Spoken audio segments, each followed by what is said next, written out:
In this video I'll show you how to set up an emulator for the old Macintosh from the 80s. First of all, download the zipped file from the link in the video description. Now extract all the files in a chosen folder. Run the exe file of mini vMac, you'll notice a floppy icon appearing.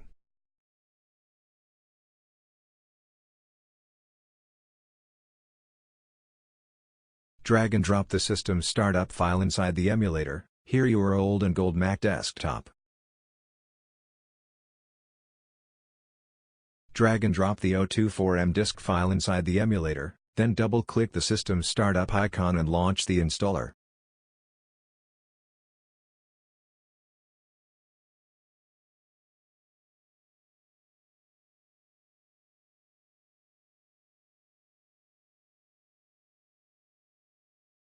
Wait for the installer to ask you for system editions, then drag and drop the system editions file and, when requested, drag and drop system startup again as showed in the video. Click on the special menu and reboot your Mac. This time you'll have to drag and drop only the disk file as showed, due to the OS being installed there. Let's install Stuffit Expander to help us expand the files that can be transferred to the Mac. Drag and drop the Stuffit Expander disk, then double-click it on your Mac and launch the installer. Accept all the options and you'll have no trouble installing this piece of retro software.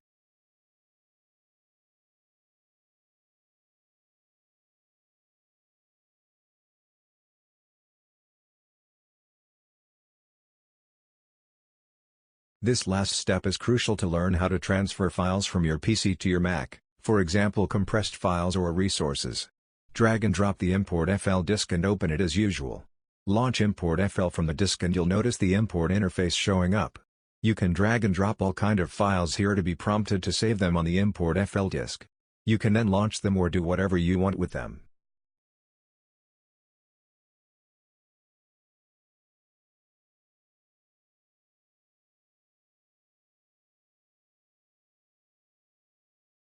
As you can see, the imported file is here ready to be used. Remember to shut down your Mac gently from the special menu, it deserves respect. Thank you for watching this video, let me know in the comments if you liked it or if you had problems. Cheers.